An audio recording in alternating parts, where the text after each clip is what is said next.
لا تنسى الاشتراك في القناة لتصلك فيديوهاتنا اليومية.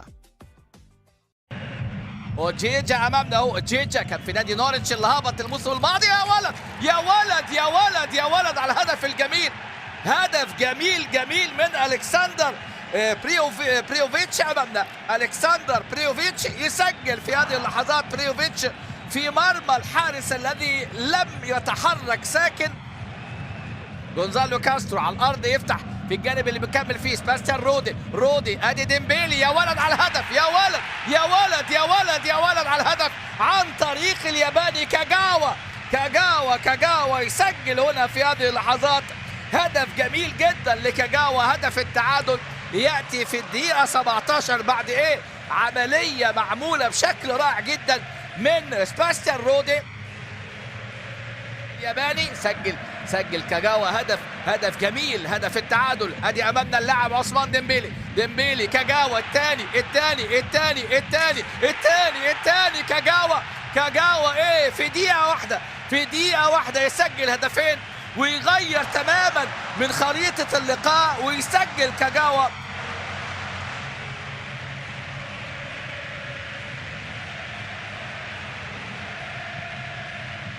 وكرة ثابتة لدورتموند اللي حول اللقاء بعد ما كان متقدمين بهدف. وهدف ثالث هنا. خطأ قاتل من تشيتشينياك ترتطم في رأس نوري شاهين لتتحول المباراة إلى دراماتيكية في لحظات مجنونة في اللقاء.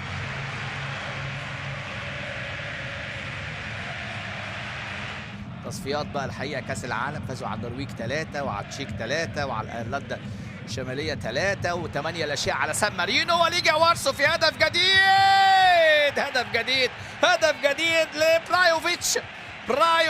الأخطاء الدفاعية النهارده مباراة روعة في ال 24 دقيقة بنشوف كم هدف. بنشوف 5 أهداف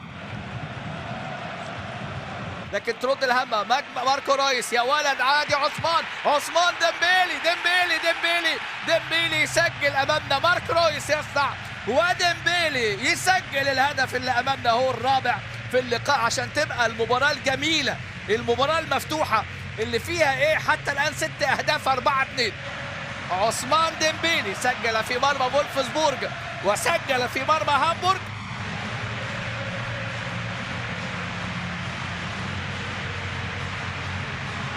رقابة صارمة. نوري شاهين عدى ويشيل كرة حلوة قوي. كاجاوا يا ولد إلى ماركو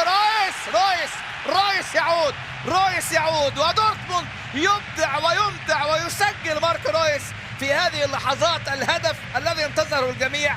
عام الماضي سجل 12 هدف في الدوري، سجل أيضا هدفين.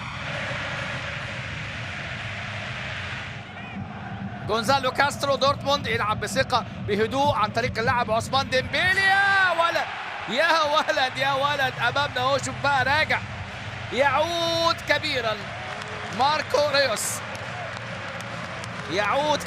ويسجل الهدف السادس في هذه الأمسية والهدف الثاني اللي في هذه الليلة في الدقيقة 51. بارتا في الدقيقة 17. الثاني بقى سجل جيريرو وسجل كاسترو سجل أوباميانج وهنا يسجل كوخارتشيك. الأخطاء الدفاعية. فين الدفاع؟ التمركز الدفاعي. كوخارتشيك امامنا هو الحارس فيدن فيلر. يعني في لقطة تكررت كثيرا هذه الليلة. ادي الكرة والتمريرة الخاطئة من جونزالو كاسترو. 18 سنة عاملها حلوة لشورلي والمتابعة ويسجل باساليك في ثاني مباراة ليه في دوري الأبطال. لعب مباراة سبورتنج لشبونة.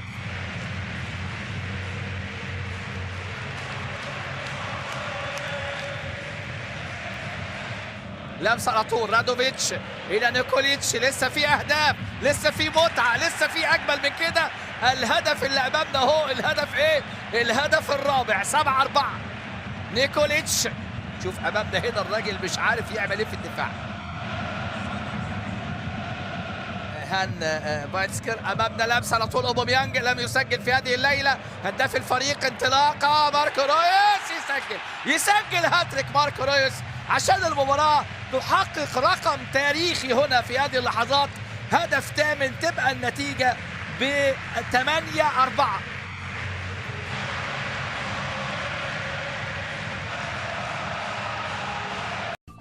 لا تنسى الاشتراك في القناة لتصلك فيديوهاتنا اليومية.